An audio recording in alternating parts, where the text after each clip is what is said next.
What do you think your kid thinks is cooler, that his dad is in Hammerfall or that his dad knows Sabaton? Probably that I know Sabaton.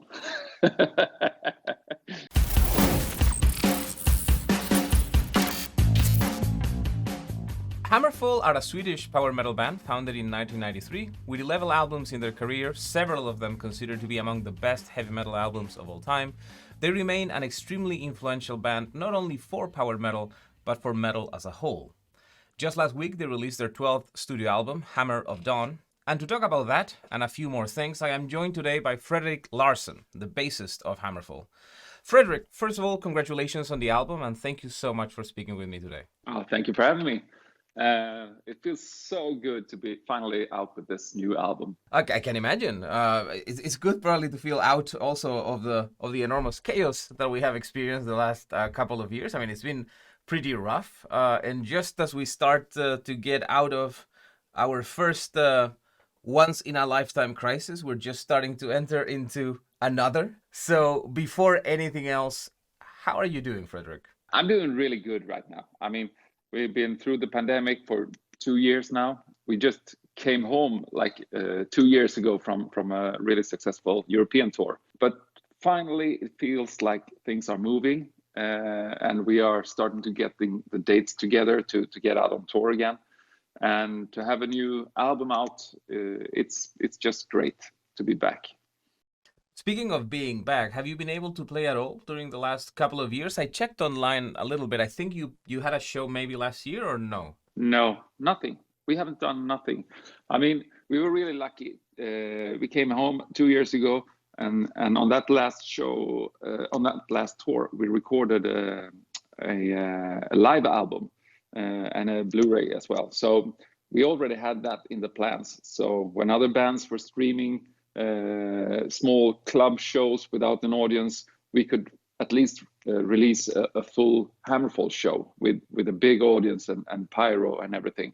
So that was a really lucky strike for us to be able to do that. And also we planned for the next album to be released early 2022. So yeah, that was a good thing. In your new album, you have a song called Too Old to Die Young Now. And I think that, I thought it was a fantastic title. I also felt a bit identified to it in the sense that at some point in your life you go like, well, I didn't die young anymore. We were planning to get some shirts that it says like a big 27 with a big cross on it. We're too old. We can't die young anymore. We passed it. We're no member of the 27 club anymore. Yeah, you're absolutely right. But one of the things that when I speak with musicians who have been touring for a long time, they mention the issue of aging as sometimes having an influence on touring, not in the sense that their bodies cannot take it or something like that, although sometimes that happens too, but rather that touring is pretty tiring, right? So that you go on a bus and you're not living a life of luxury for a long time, unless you're maybe like, I don't know, Motley Crue in the 80s or something. So in general, it can be a pretty rough time. So I speak with some musicians who tell me, yeah, I don't really miss touring too much, and others who say I live for touring. So I'm curious about what your situation is. I definitely live for touring. I don't miss everything about touring, of course. There's a lot of waiting and a lot of boring stuff. But I think the touring part makes us younger. It feels like we come alive when we are out on the road and get to go on stage every night. I think these 2 last years, we have all aged about 5 years, I guess, because we need something that makes us young. When I look at my equally old friends, many of them are really old right now. I mean, so the touring life makes you really young, I think. And what do you like about touring? Of course, being on stage. That's the whole thing. Meeting people, seeing new cities, and the energy that the audience gives you back when you're on stage. That's just amazing. I think that something that felt very strange for me, because I was in a show, I think it was last year, and it was a black metal show with a Swedish band called Marduk or Marduk, because sometimes I say Marduk and they leave comments saying that I'm pronouncing it wrong. So Marduk, And it was weird to be in a show, particularly of that type of music, where it is all sitting down. That there isn't any of the energy that you're so used to perceiving in a heavy metal show. So it is so great to see that, all all going well this year. We're gonna have maybe Wacken and Hellfest again, and your amazing tour. We're gonna talk about that in a minute with Halloween. So really, really looks like this year, all things go well, we might be able to get back to a little bit of normalcy. But speaking, of normalcy and going back to life as usual, you, as I mentioned in the introduction, you just released your new album, the 12th in your career, Hammer of Dawn. I was really interested reading about it because I saw an interview that Oscar did a few days ago, I'm sorry, where he mentioned that parts of the album were actually finished even before Dominion was released, and that was your album back from 2019. So, can you tell me a little bit about the making of the album, in the sense that it seems to have lasted from beginning to publication a fairly long time? I think that before this, Oscar, we set aside a period of time to write music, and sometimes that can be kind of stressful, just to have a period that you have to focus and you have to get the material right. And a couple of years ago, he changed all that. So he actually brought his recording tools on the road or on vacation or wherever. When he was in a good mood, he could write good music. So he actually, when we came off stage, pumped with adrenaline and took a beer and sweaty and shit, he actually took his kit up and his computer, took up the guitar and wrote some riffs. Because he was in a good mood. He felt the energy. He could do something with it. So that's been going on for a couple of tours now, and I think it's good for him to capture that. I mean, he had a couple of songs that was already written when Dominion was released. So we actually got the material really fast this time, so we could listen to it and make our own opinion and do our own stuff around it. So that was much easier this time. What about you? Because I know that this isn't your only band. You also play with Cans, and you played with this, I forgot the name, but this offshoot from Evergrey that you were playing with. Death Destruction. Yeah, Death Destruction, correct. How do you work as a songwriter? Are you also working all the time, trying to come up with something, maybe trying a nice bass line, or do you just have this period of songwriting? When the songs are ready, I usually get them on files, and then I sit down and just listen to them. I try to not focus on playing them, because I want to listen and get the feel of it, and my mind starts working around it. And as soon as I have the songs in my head, I can walk around and just doing melodies in my own head. Then I try to capture it on tape, and when I'm ready, we take it all to, I don't know, the studio or something, a rehearsal room, and we talk back and forth about what's fitting and what's not. So it's pretty much in the studio that it sets what's gonna be on the record. First of all, just for Hammer of Dawn, what was your I mean, I know that you're the bassist of the band, obviously, but what was your role in the making of the album? Because sadly, the credits that I got from Napalm, it doesn't say any songwriting credits. I know that Oscar tends to write the majority, but I'm not sure if it was. Oscar is the driving part in this. He writes almost everything.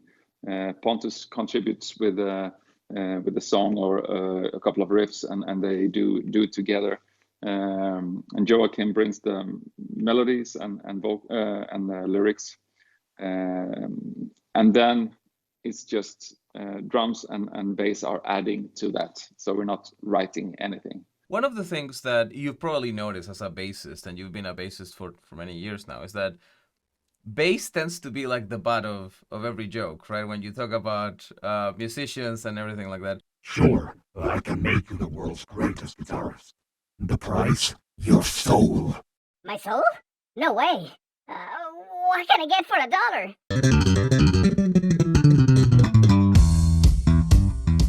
What do you think people misunderstand about bass? I don't think most people understands how bass and drums. It's the bridge between drums, the rhythm section. It can be really a rhythm on its own with the bass, or it can be part of the melodies as the guitars. So it's really a bridge between it. And I think it's really important to have a good foundation for the guitars with drums and bass. If you don't have that, it's not gonna sound good anyway.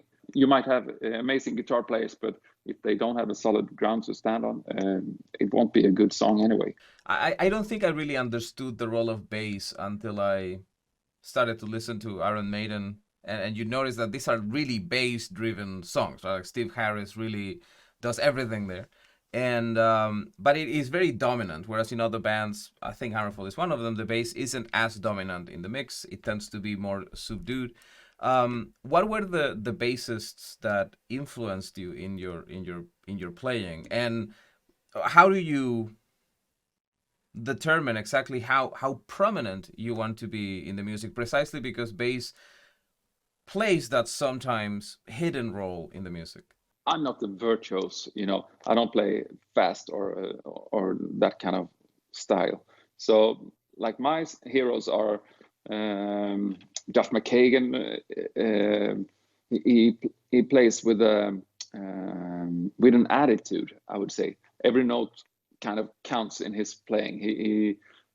He's got this attitude in his playing. It's not what he does, it's how he does it. And Peter Baltes in Accept is also a role model. When I was younger, he makes the songs groove, and then once in a while he plays some fast, cool licks in between, and that's what I like. A bassist shouldn't be on the front of the stage. It's more of a groove thing for me. What attracted you to the bass? Well, when I was young, 12 years old, maybe, there was a band who asked if I could join, and just the guitars were taken and the drums was taken. So, well, the bass was left. So I just took it. But then after that, I understood that not many were playing the bass. So I could actually join a better band, and I grew up musically much faster than the guitar players, because there was always a lack of bass players. So it was a good ground for me to be playing with much more skilled musicians. You're not the first bassist who tells me, well, I was going to play guitar, but that position was already taken, and well, I don't know, I bought a bass and here I am. So yeah, but it's not the thing that I was a guitar player that was bad, so I choose the bass instead. In my world, it's not easier to play bass than guitar. Of course, there's less strings, but it's harder to play on those strings, I think. yeah, no, by all means. I think that it is just when you don't know anything else, and of course you see a guitar has 6 strings, a bass has 4, and there's bigger separation between the strings. You think it must be easier, but then, Yeah. well, not really. I mean, not if you want to play it well. The title of your new album, Hammer of Dawn, is inspired by a video game, actually, by the video game Gears of War. I saw that Oscar mentioned it. I haven't played the video game, but it made me curious because I know that a number of bands are sometimes on tour playing video games, trying to do something during their breaks. Are you much of a video game player? I was, but I guess not anymore. Since I got kids at home, my video games playing just went down. I haven't played a game for a long time. I love playing games, but I don't have the time. I guess I could take the time, but you know how it is. Priorities, of course. No, I absolutely get it. Since you mentioned your family, I'm curious, and this is something that I try to ask to every musician that mentions their family. How did that affect your touring? Because it is a big challenge for musicians that suddenly, well, I'm a dad or I'm a mom, and suddenly, well, I have to go for a few months on the road and hope for the best. Has this been very difficult for you as you started to develop your own family? Oh yeah, of course. I mean, it is hard to leave your family for, even if it's just 4 or 5, 6 weeks. It's hard. It's a big part of your life, and especially your kids' life, since they're so young, and it's hard for the whole family. But this is my job. I love my job, so it's something that I have to do anyway. So I don't complain at all. But we try to not be away for too long. At least have a small break in between to just come home and show ourselves, so they don't forget us, how we look and stuff. So we maximum 6 or 7 weeks is usually the top, and then we have at least a small break and go on. I've spoken with, for example, Toni Kakko, Sonata Arctica, Marko Hietala of Nightwish precisely about this topic, because one of the big challenges, I think, for somebody in your position, you know, you're playing main stage at Wacken Open Air or Hellfest, or we're talking about 100,000 people in the audience. And you go from this situation of, you know, you throw a little piece of plastic, a plectrum, and people will fight for it. So there is this all of this idolatry for these people on stage, and then you get home and you have to change diapers, and you kind of there is this very big change from idol to just a normal dad.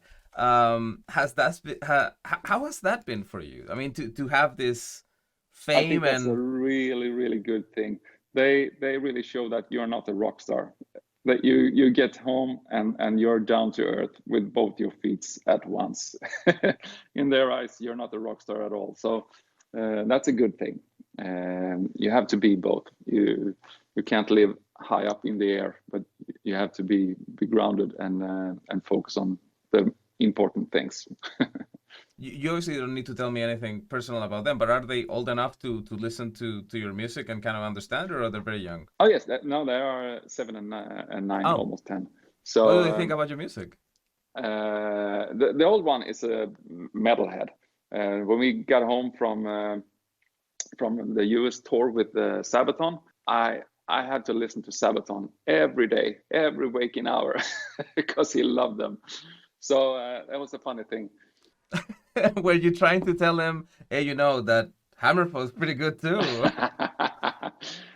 He listened to Hammerfall too, but I mean, it's his father's work, so it's much more fun to listen to something else, I guess. And I don't mind. I prefer not to listen to Hammerfall when I'm home. What do you think your kid thinks is cooler, that his dad is in Hammerfall or that his dad knows Sabaton? Probably that I know Sabaton. You joined Hammerfall back in 1994. You left in 97, then came back like 10 years later, right, in 2007. Tell me a little bit about your start with Hammerfall in the 90s. I played with Oscar in a death metal band before, in 93 or something. We released an album and we got to know each other that way. And when he started Hammerfall, there was a couple of other bass players before me, and he called me and asked if I wanted to join for a special occasion. It was like a rock contest. So we got in the rehearsal and rehearsed a lot, and did that. And Joachim joined the band, so it was a big thing happening. We did the show, and that a friend of mine taped it with a video record and sent it to a small label and got a deal with that video. And then Nuclear Blast bought that recording from that label. So it became pretty big pretty fast. But I didn't know what to expect because we were nothing. I mean, it was a really small band. And I mean, we were pretty much laughed at that time because it was all about grunge or heavy music like Pantera, aggressive stuff. Nobody listened to heavy metal at that time.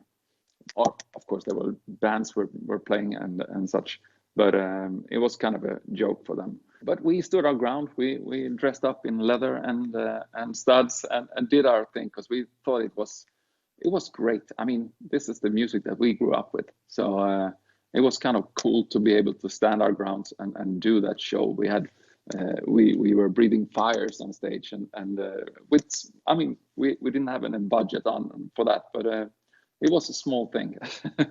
But when everything started rolling, I decided I wanted to explore the more extreme music. We played heavy metal, or we played death metal with Oscar, and I wanted to move in that direction a bit more, or thrash metal as well. I played with another band, so I decided to leave actually to have someone who wanted to do this 100%. So that's the beginning. You were hoping to pursue then death metal and thrash metal. How did that go? I mean, I know eventually you came back to Hammerfall, of course. I played in a lot of local small bands. We didn't release any records or stuff, but I mean, that was I was that person at that time, so I don't think I would have chosen just to play heavy metal at that time anyway. So it was the right thing for me to do. And then after 10 years, Magnus left the band, and I actually didn't have a clue, but all of a sudden Joakim called me and asked if I wanted to join into the rehearsal room again. I didn't expect that at all, but it worked out really well. It felt like coming back to something I really knew. The guys were the same, pretty much. A new drummer who's been with them for 9 years then, or 8 years, I don't know. But it was great to be back with the guys again. And then it felt much more right for me to do that. I noticed, because you mentioned the leather thing, I think Oscar is the only one who continues to live up to that standard, right? Because every time that we are live in a show, you're wearing a shirt. I'm looking right now at a photo that I took at one of your shows. You're just wearing a shirt and pants, but Oscar goes full on Rob Halford when you're when you're on stage. That's enviable. I would not wear that. So enviable self-confidence. Speaking of classic heavy metal, in this album you work in the song Venerate Me with King Diamond, really gigantic symbol of heavy metal, one of the most recognizable voices in the genre, and just a trailblazer artist. How did that collaboration end up happening? Well, when Oscar wrote the song and Joakim delivered the vocals for that, it felt like it had a different kind of vibe. And Oscar was thinking it would be so great to have like someone like King Diamond. It's a childhood hero for all of us. King Diamond. I can't say how many times I've listened to those albums when I was younger, and we spoke about it. And Pontus, he's a great front of house guy as well. He does the sound for King Diamond. So we talked about it, and he just said, well, I'll give him a call and see what he says. He doesn't do that often. I don't even know if he's done it before, but he said, okay, I'll give it a try and make a small appearance. It's not like a featuring King Diamond thing. It's just a small part for us, and we love it. I mean, to have King Diamond on the record, for us, it's a really big thing. We're huge fans, and you can instantly recognize his voice on a record. So that's a cool thing. It must be really amazing to admire somebody like that and to end up working with them. I mean, it's really cool. At the same time, whenever you speak with musicians, all of them have had similar experiences, if not working with them, to suddenly say, I couldn't believe that I was on the same stage that an hour later Metallica would be playing or something like that. Yeah. What was the first time you think that this happened to you, when you really are like, holy shit, I shouldn't be on this group among these people? It's been happening for quite a couple of times actually. We did a festival, I think it was called Sonisphere in Stockholm, and there was a lot of big artists on that show. So we played on the stage during the day, and I looked back and see, I think it was Tommy Lee and Nikki Sixx standing at the side of the stage, because they weren't going to play later that night on that stage. So they probably were just looking in, checking out. But that was a cool thing to be on stage and looking back and see them on stage. Later this year, speaking of other bands, you're going to go on tour, as I mentioned before. Finally, this time with Helloween. A tour that really promises to be great, because we're talking about two bands that, in one way or another, revolutionized power metal, although I'm not sure how comfortable you are with that particular description. And you both influence countless of other bands. So how did this idea come about? I think it's an interesting tour package, especially because you're not both from the same label or anything. So how did this collaboration happen? Because it's gonna be great. Yeah, it's gonna be so awesome to share stage with Halloween. I mean, they were childhood heroes as well. I was checking out the records, flipping through albums, and I saw the cover of Halloween, and I immediately knew that I had to buy this album. So I'm not sure how the talk went, but on the last tour, we actually met a couple of guys from Halloween. They came to our show just to look at it, and we had a talk, and I think it grew from that. I mean, we are both in the same kind of genre, music-wise. We call ourselves heavy metal, but I personally don't mind if you call it power metal. I don't care about labels of music, but I think that's the beginning. At least they liked our show, and we thought we could do something great together. Are you going to? Do you think you're going to perform together at any point? Like Halloween used to do it, for example, when they did Gamma Ray, they would have like, I don't know, 5 minutes playing together or something. But then again, of course, Gamma Ray and Halloween had a gigantic connection because of Kai Hansen, of course. But I haven't heard anything about it. We haven't started rehearsing yet, so we'll have to wait and see. Actually, how does it look like to rehearse for a tour like this? What do you actually? What does it actually involve? Well, there's a lot of things that have to be like settled. Of course, musically, we need to know. We rehearse the whole set list. It's pretty much a set list, so everybody knows what song is coming when. But we have a couple of songs that we can take in or out and try out, probably in the first couple of shows, just to see how it works. But otherwise, it's a set list.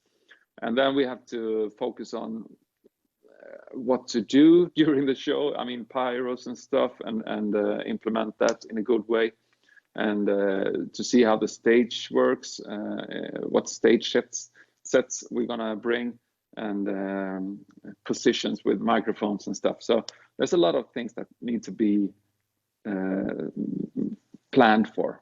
How much of the show is already planned in regards to your behavior on stage? Because there are times when you do kind of the, I think you do it as well, at least Oscar and Pontus do, which is the kind of the Judas Priest kind of playing like this for a bit.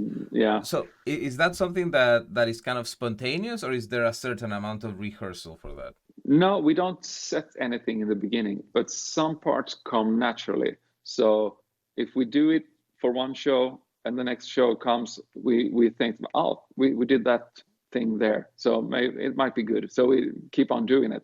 So it feels like we don't sit down and sketch up. Oh, okay, on that part we can do this. So it's spontaneous from the beginning, but sometimes it works out that we keep on doing the same thing over and over. But nothing that is written down. Fredrik, sorry, Fredrik.